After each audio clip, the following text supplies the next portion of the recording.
नमस्कार। आज हम डिस्कस करेंगे इंपॉर्टेंट करंट अफेयर के क्वेश्चन। आप नेशनल इंटरनेशनल अफेयर के क्वेश्चन भी जो है वो कह सकते हैं। ये क्वेश्चन जो है वो एग्जाम में पूछे जाएंगे। 30 नंबर के 15 क्वेश्चन जो है ये पूछे जाएंगे। ठीक है जी, तो हम इन क्वेश्चंस के ऊपर फोकस करेंगे। ये क्वेश्चंस देखो बेसिकली रिवीजन के लिए जो है वो होंगे। जो आज से पहले हमने नहीं भी पढ़ा है वो चीज़ें भी यहाँ पर रिवाइज की जाएंगी। जैसे दिसंबर के करंट अफेयर हो गए, उससे पहले के करंट अफेयर हो गए, उसके बाद के करंट अफेयर हो गए, वो सारी चीज़ें यहाँ पर रिवाइज की जाएंगी। चाहे वो बेसिक जीके के क्वेश्चन क्यों ना बने, जैसे क्वेश्चन पेपर 1 में पूछे जा सकते हैं वैसे क्वेश्चन हम पूछेंगे, या फिर जैसे क्वेश्चन पहले किसी और पेपर 1 में पब्लिक सर्विस कमीशन ने जो है वो पूछ लिए हैं वैसे क्वेश्चन यहाँ पर डिस्कस किए जाएंगे। क्योंकि आपको पता है संडे को अभी एग्जाम होगा, तो उससे पहले हम रिवाइज ज़्यादा करेंगे। और मैं बार बार कहता हूँ कि जितना रिवीजन आप कर सकते हैं अपने लेवल पर उतना कीजिए, जो आपने चीज़ें पढ़ रखी हैं। तो वही चीज़ें आपको यहाँ पर भी देखने को मिलेंगी और बहुत अच्छे से आपको समझ आएंगी बातें। क्वेश्चन नंबर 1 देखिए, बोलते हैं which university has won the Maulana Abul Kalam Azad trophy 2023। देखिए बोलते हैं कि किस विश्वविद्यालय ने ये मौलाना अबुल कलाम आज़ाद ट्रॉफी 2023 जो है वो जीती। अगर हम 2023 की इस मौलाना अबुल कलाम आज़ाद ट्रॉफी के बारे में जो है वो बात करते हैं तो ये किसके द्वारा जीती गई है? इस बार ये जीती गई है गुरु नानक देव यूनिवर्सिटी के द्वारा। ऑप्शन बी जो है वो सही आंसर है। देखो इस बार तो गुरु नानक देव यूनिवर्सिटी के द्वारा जो है ये जीती गई है, परंतु ये पहली बार नहीं है कि गुरु नानक देव यूनिवर्सिटी ने जो है उस ट्रॉफी को जीता है। ट्रॉफी 25 टाइम्स जो है इस ट्रॉफी को जो है ये जीत चुका है गुरु नानक देव यूनिवर्सिटी। और ये यूनिवर्सिटी जो है वो कहाँ पर स्थित है? ये अमृतसर में जो है वो यूनिवर्सिटी जो है वो स्थित है। ये बेसिक आपने ध्यान रखना है। अब अमृतसर की बात हुई ना, तो अमृतसर शहर की स्थापना किसने की थी? देखो अमृतसर शहर की स्थापना सिख गुरुओं के द्वारा जो था वो की गई थी, परंतु कौन से सिख गुरु थे उनके जिनके द्वारा जो था ये अमृतसर शहर की स्थापना जो था वो की गई थी? तो आपने ध्यान रखना है गुरु रामदास जी थे। ये जो था वो सिखों के चौथे गुरु थे जिनके द्वारा जो था वो अमृतसर शहर की स्थापना जो था वो की गई थी। तो ये भी क्वेश्चन एग्जाम में बन सकता है। गुरु रामदास जी का नाम आपने ध्यान रखना है। आगे बोलते हैं, यहाँ पर बोलते हैं एकाम्रा, ये एक प्रोजेक्ट है। बोलते हैं सीन न्यूज़, बोलते हैं लॉन्च बाय विच स्टेट। तो बोलते हैं कि ये जो है वो एक एकाम्रा एक परियोजना है। बोलते हैं ये चर्चा में देखी गई, परंतु कौन से स्टेट के साथ जो है ये जुड़ी हुई है ये आपको पता होना चाहिए। अब देखो इस प्रोजेक्ट की हम बात करते हैं कि कौन से स्टेट के साथ ये जुड़ा हुआ है, तो ये उड़ीसा स्टेट के साथ जुड़ा हुआ है। उड़ीसा इसका ऑप्शन बी सही आंसर हो जाएगा। उड़ीसा इसका सही आंसर है। देखो लिंगराज मंदिर जो है वो यहाँ पर स्थित है। तो लिंगराज मंदिर के आसपास की जो 80 एकड़ की जो भूमि है ना, उसका जो है उस प्रोजेक्ट के तहत जो है वो विकास किया जाएगा। और जो भी भक्त यहाँ पर आते हैं, तीर्थ यात्रा पर लोग आते हैं, उनको सुविधा हो सके उस तरह की सुविधाएं दी जाएंगी। और जो भी मतलब अच्छी अच्छी चीज़ें यहाँ पर हो सकती हैं वो सारी जो है उस प्रोजेक्ट के तहत जो है वो की जाएंगी। उड़ीसा के बारे में हम बात करते हैं कि उड़ीसा स्टेट के बारे में हम पहले क्या क्या क्वेश्चन जो है वो पढ़ चुके हैं, जो हमने उत्तीर्ण सीरीज़ में जो है वो पढ़ रखे हैं। तो हमने पढ़ा था एक डांस का टाइप 10 कठिया डांस हमने पढ़ा था कि 10 कठिया डांस जो है वो कहाँ पर परफॉर्म किया जाता है, तो ये उड़ीसा में जो है वो परफॉर्म किया जाता है। एक क्वेश्चन आपने ये ध्यान रखना है। दूसरा क्वेश्चन हमने क्या डिस्कस किया था, हमने पढ़ा था कि मयूरभंज एक डिस्ट्रिक्ट है और केंदुझार एक डिस्ट्रिक्ट है। इनके द्वारा जो है वो यहाँ पर आयरन की ओर्स जो है स्थित हैं। ये कहाँ पर पढ़ते हैं? तो ये उड़ीसा में जो है वो पढ़ते हैं। ये भी चर्चा में आए थे, तभी जो था हमने इनको भी डिस्कस किया था। और हमने क्या क्वेश्चन पढ़ा था, अभी लोकसभा के इलेक्शन आ रहे हैं, तो लोकसभा में जो है वो कितनी सीटें जो हैं वो उड़ीसा में हैं, या फिर उड़ीसा से कितने लोकसभा के सदस्य जो हैं वो चुनकर आते हैं।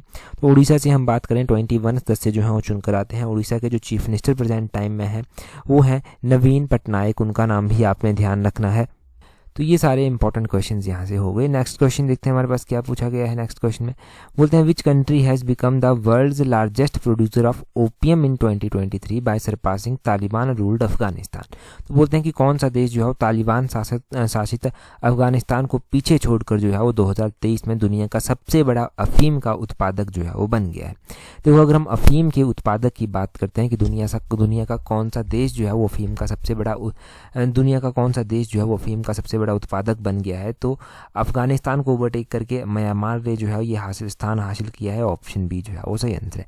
अब म्यांमार जो है वो सबसे ज़्यादा अफीम जो है वो प्रोड्यूस करता है, पहले अफगानिस्तान करता था। हम यहाँ पर बात करते हैं म्यांमार के बारे में। कौन कौन से ऐसे इंडिया के स्टेट हैं जो म्यांमार के साथ जो है बाउंड्री शेयर करते हैं? तो देखो म्यांमार के साथ अरुणाचल प्रदेश जो है वो बाउंड्री शेयर करता है। इसके अलावा नागालैंड जो है वो बाउंड्री शेयर करता है इसके साथ, ये आपने ध्यान रखना है। मणिपुर जो है वो इसके साथ बाउंड्री शेयर करता है, मणिपुर का आपने ध्यान रखना है। मिजोरम आपने ध्यान रखना है कि इसके साथ बाउंड्री शेयर करता है। सबसे ज़्यादा बाउंड्री 520 किलोमीटर अरुणाचल प्रदेश ही करता है। नागालैंड जो है वो 215 किलोमीटर करता है। मणिपुर की बात करें 398 किलोमीटर जो है वो करता है। मिजोरम की बात करें तो ये 510 किलोमीटर बाउंड्री शेयर जो है वो करता है।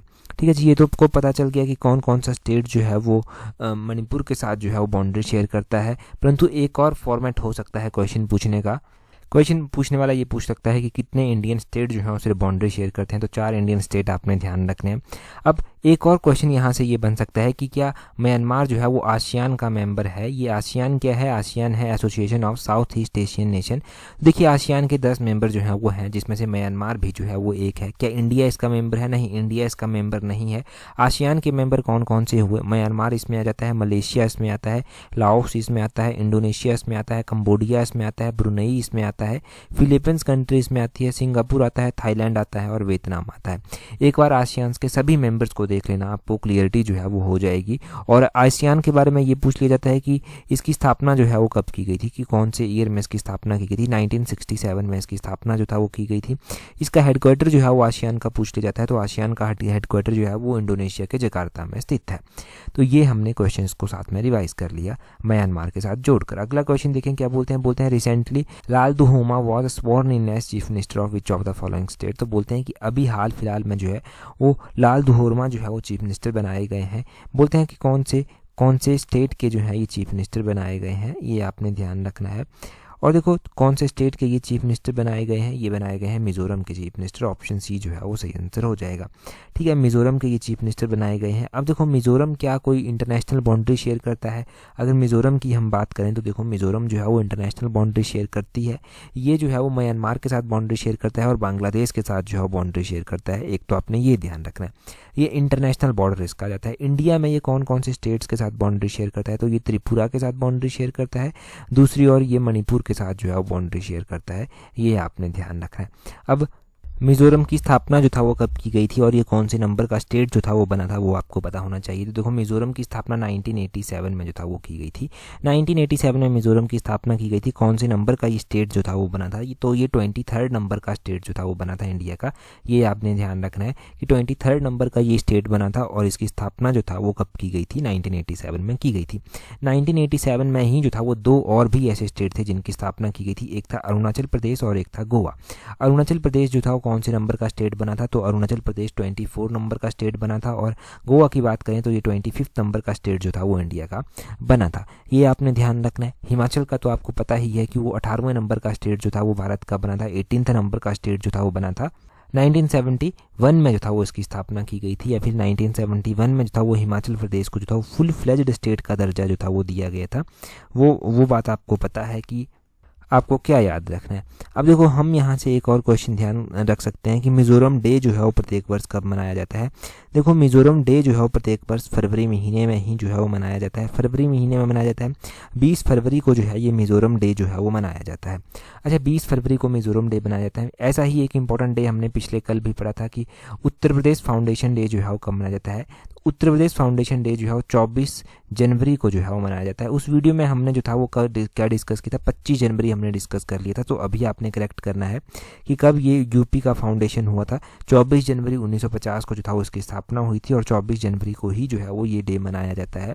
तो इसको करेक्ट कर लें जी। बिल्कुल आपको एग्जैक्टली पता होना चाहिए चीज़ों के बारे में। अगले क्वेश्चन में क्या बोलते हैं? Adora Magic City is the first domestically cruise ship of which country. तो बोलते हैं एडोरा मैजिक सिटी जो है वो किस देश का पहला घरेलू क्रूज जहाज है। तो एडोरा मैजिक सिटी जो है वो कौन से देश का है? ये चाइना का जो है वो फर्स्ट जो है वो क्रूज जहाज है, जो कि पहला उन्होंने खुद बनाकर किया है। ये आपने ध्यान रखना है। एडोरा मैजिक सिटी जो है वो इसको नाम दिया गया है। अगर हम चाइना के बारे में ही इंपॉर्टेंट क्वेश्चंस को जान लें जो अभी तक हम डिस्कस कर चुके हैं। देखो हमने उत्तीर्ण सीरीज में एक क्वेश्चन पढ़ा था कि 2027 में जो है वो वर्ल्ड एथलेटिक्स चैंपियनशिप होगी, तो कौन सी कंट्री जो है वो उसको होस्ट करेगी? तो उसको चाइना ही जो है वो होस्ट करेगा, जो 2027 में वर्ल्ड एथलेटिक्स चैंपियनशिप जो है वो होगी। एक क्वेश्चन आपने वो ध्यान रखना है। हमने शायद पिछले कल पढ़ा था या फिर उससे पहले पढ़ा था, चांग 6 मिशन हमने पढ़ा था। चांग 6 मिशन जो है वो कौन सी कंट्री का मिशन है? तो देखो ये जो है वो चाइना का मिशन है। ये मिशन भी आपने ध्यान रखना है कि ये हम चाइना के बारे में पहले पढ़ चुके हैं। और हमने क्या पढ़ा था कि 1 प्रोविंस 1 पॉलिसी जो है वो लेकर आया है अपने फाइनेंशियल रिस्क को मैनेज करने के लिए। तो 1 प्रोविंस 1 पॉलिसी, एक ही प्रोविंस होगा, एक ही क्षेत्र होगा, एक ही पॉलिसी होगी। ये जो है वो चाइना ही पॉलिसी लेकर जो है वो आया है। तो चाइना के ये 3-4 मोस्ट इंपॉर्टेंट क्वेश्चन मैं आपको कहूँगा कि ये याद होने चाहिए। तो ये जी हमने इम्पोर्टेंट चाइना के क्वेश्चंस जान लिए। अब देखना, अब अच्छे अच्छे क्वेश्चंस चलेंगे जो मैं करंट अफेयर के तो नहीं कहूँगा, परंतु पीजीटी के पहले के एग्जाम्स में ऐसे जा चुके हैं, ये पब्लिक सर्विस कमीशन पहले ऐसे क्वेश्चंस जो है वो पूछ चुका है। तो इन क्वेश्चंस को मोस्ट इंपॉर्टेंट क्वेश्चन समझ के नोट डाउन करना, अगर आपके पास नोट नहीं है। जनरल अवेयरनेस के इंपॉर्टेंट क्वेश्चन है। बोलते हैं which of the following pair of capital city of India are located near the tropic of cancer. देखो बोलते हैं कि कौन सी ऐसी कैपिटल्स है ना जो ट्रॉपिक ऑफ कैंसर से होकर जो है, जहाँ से ट्रॉपिक ऑफ कैंसर जो है कर्क रेखा जो है वो गुजरती है। तो हम बात करें रांची और भोपाल, ऑप्शन बी जो है वो सही आंसर है। रांची और भोपाल जो है ये ऐसी जो है वो कैपिटल्स हैं जो कहाँ से होकर गुजरती हैं, जहाँ से जो है वो ट्रॉपिक ऑफ कैंसर गुजरती है। देखो जैसे अगर ये मान लो ये कुछ इस तरह से मैं इंडिया का मैप यहाँ पर बना रहा हूँ, तो यहाँ से ट्रॉपिक ऑफ कैंसर जो है वो गुजरती है, और यहाँ से ट्रॉपिक ऑफ कैंसर जब गुजरती है तो जो भी बीच में सिटीज़ आती हैं उनकी कैपिटल पूछी गई है। रांची जो कि झारखंड में स्थित है वहाँ से गुजरती है, भोपाल जो कि मध्य प्रदेश में स्थित है वहाँ से गुजरती है। भोपाल का नाम सुनते ही भोपाल गैस ट्रेजरी आपके नाम में आई होगी। जल्दी से बता देता हूँ, 1984 में हुई थी, मिथाइल आइसोसाइनेट गैस थी जो यहाँ पर लीक हुई थी। अब हम बात करते हैं फिर से ट्रॉपिक ऑफ कैंसर की। ट्रॉपिक ऑफ कैंसर कौन से इंडियन स्टेट से होकर गुजरती है? देखो हम बात करें ट्रॉपिक ऑफ कैंसर की तो ये गुजरात से होकर गुजरती है, राजस्थान से होकर गुजरती है, मध्य प्रदेश के बाद ये छत्तीसगढ़ से, छत्तीसगढ़ के बाद झारखंड से, झारखंड के बाद वेस्ट बंगाल से, उसके बाद त्रिपुरा से और उसके बाद मिजोरम से। अब यहाँ पर अलग अलग सिटीज़ जो हैं वो आती हैं, जैसे कि अहमदाबाद सिटी हो गई गुजरात की, यहाँ से होकर गुजरती है ये। और राजस्थान की बात करें तो कालिंझर यहाँ की एक सिटी है जहाँ से होकर ये गुजरती है। मध्य प्रदेश में हम उज्जैन, भोपाल और शाजापुर यहाँ पर सिटी है जहाँ से होकर गुजरती है। और अगर हम बात करें छत्तीसगढ़ की तो यहाँ से अंबिकापुर सिटी है, सोनहत सिटी है जहाँ से होकर ये गुजरती है। और अगर हम बात करें उसके बाद वेस्ट बंगाल की तो वेस्ट बंगाल में हुगली सिटी है, और हुगली के अलावा जो है वो कृष्णनगर है यहाँ का। अब हुगली कौन सी नदी के किनारे स्थित है ये आप कमेंट करके बताएंगे। और उसके बाद झारखंड आता है, झारखंड में रांची से होकर ही ये जो है वो गुजरती है जो हम यहाँ पर पढ़ रहे हैं। उसके बाद वेस्ट बंगाल तो हमने कवर कर लिया है। त्रिपुरा उसके बाद आता है, त्रिपुरा का जो उदयपुर है त्रिपुरा में, वहाँ से होकर ये गुजरती है। मिजोरम में जो है वो चंपाई डिस्ट्रिक्ट है, चंपाई जगह का नाम है, वहाँ से होकर जो है वो गुजरती है। तो ठीक है जी, ये आपने क्वेश्चंस यहाँ से ट्रॉपिक ऑफ कैंसर के बारे में जो है वो ध्यान रखने हैं। और कैपिटल सिटीज़ का ये नया क्वेश्चन था तो ये मुझे इंपॉर्टेंट लगा। अगला क्वेश्चन देखते हैं क्या बोलते हैं of the following which is not a member of G7।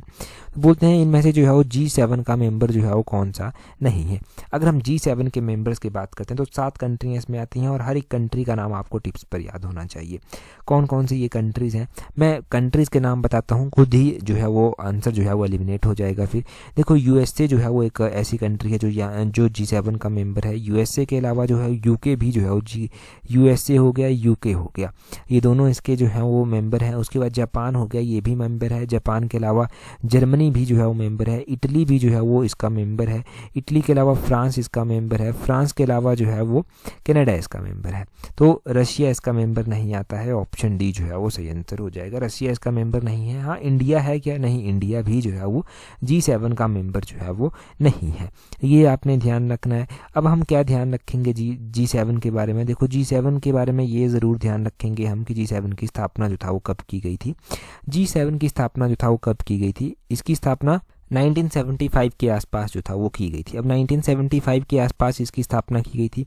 इसमें 8 कंट्रियां जो था वो हुआ करती थी। एक कंट्री जो था वो बाद में चलकर छोड़ गई थी यहाँ से। अब जो कंट्री यहाँ से बाद में निकल गई थी वो कौन सी कंट्री थी? वो थी रशिया। रशिया पहले इसका मेंबर हुआ करता था परंतु अभी नहीं है।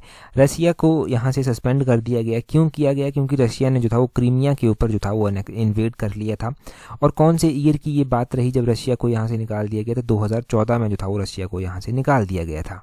अब देखो यहाँ से सिर्फ यही क्वेश्चन सॉल्व नहीं होता है कि रशिया को क्यों निकाला गया या फिर रशिया को कब निकाला गया।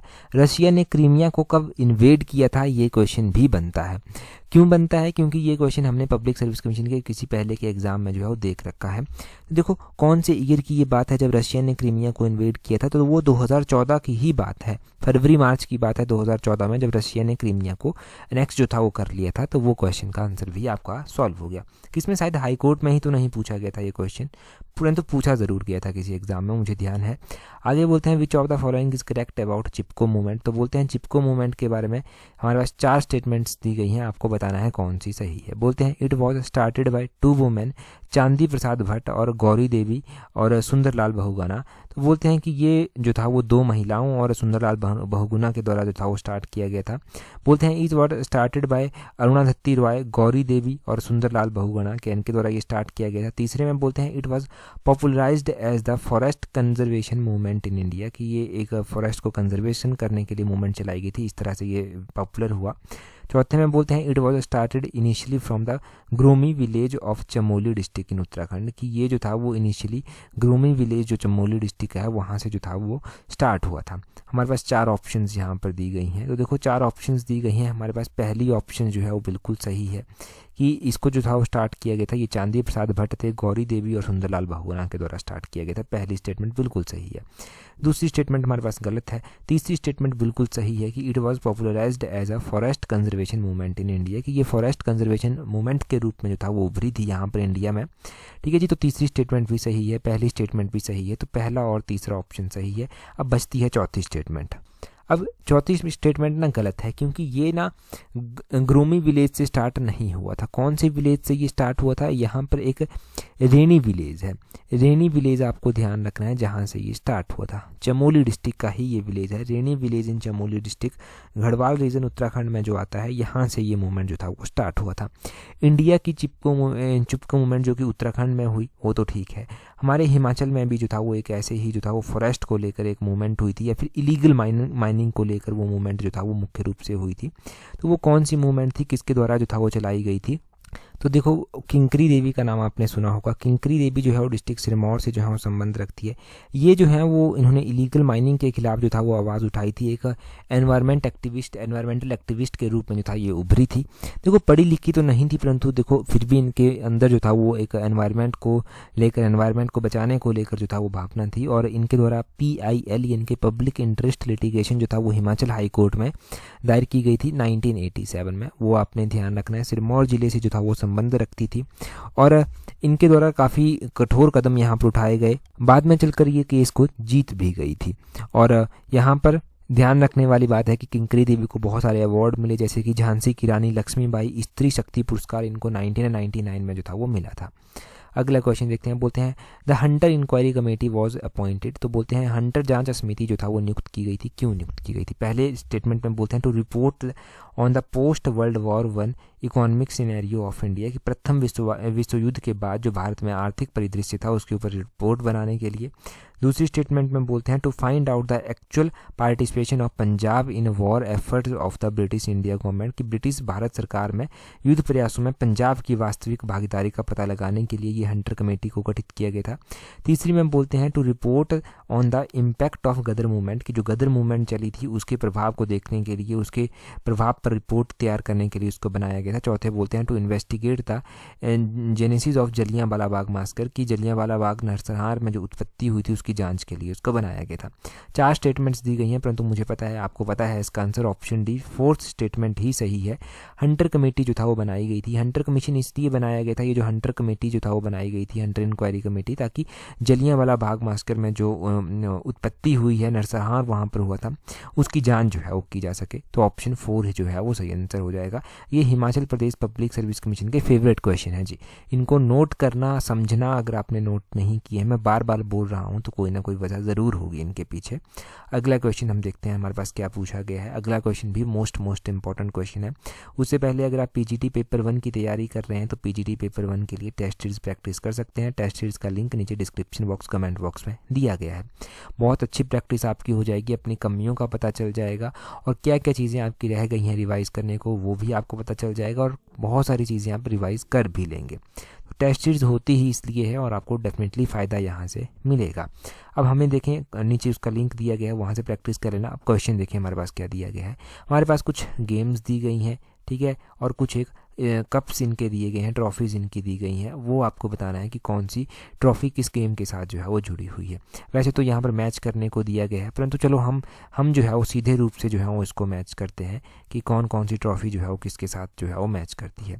हमारे पास सबसे पहले दिया गया है हॉकी। देखो हॉकी की अगर हम बात करते हैं कि हॉकी के साथ इनमें से कौन सा कप जो है वो जुड़ा हुआ है, तो हॉकी के साथ इनमें से जो कप जुड़ा हुआ है, हॉकी के साथ जुड़ा हुआ है अजलम शाह कप। तो पहले का तो आप तीसरे के साथ सही मैच कर देंगे। अजलम शाह कप जो है वो हॉकी के साथ जो है वो जुड़ा हुआ है। चलो ठीक है, हॉकी के साथ ही अजलम शाह कप जो है वो जुड़ा हुआ है। दूसरा कप हमारे पास कौन सा दिया गया है? दूसरा हमारे पास टेनिस जो है वो दिया गया है। तो टेनिस के साथ जो है वो कौन सा कप इनमें से जुड़ा हुआ है? अगर हम टेनिस के साथ बात करते हैं तो टेनिस के साथ ये ऑस्ट्रेलियन ओपन जो है ये टेनिस के साथ ही जो है वो जुड़ा हुआ है। तो इसका टेनिस के साथ ऑप्शन पहले का हो जाएगा सी, दूसरे का हो जाएगा बी, ये आपने ध्यान रखना है। उसके बाद देखें तीसरा हमारे पास बैडमिंटन जो है वो दिया गया है। तो बैडमिंटन के साथ इनमें से कौन सी ट्रॉफी, कौन सा कप जो है वो जुड़ा हुआ है? बैडमिंटन की अगर हम बात करते हैं तो इनमें से थॉमस कप जो है वो बैडमिंटन के साथ जुड़ा हुआ है। ये ऑप्शन सी के साथ बैडमिंटन के साथ जो है वो बिल्कुल सही मैच हो जाएगा। तो तीसरे का हो जाएगा डी, तीसरा जो है वो डी के साथ मैच करता है। अब हमारे पास एक ही बच जाता है, वो है क्रिकेट।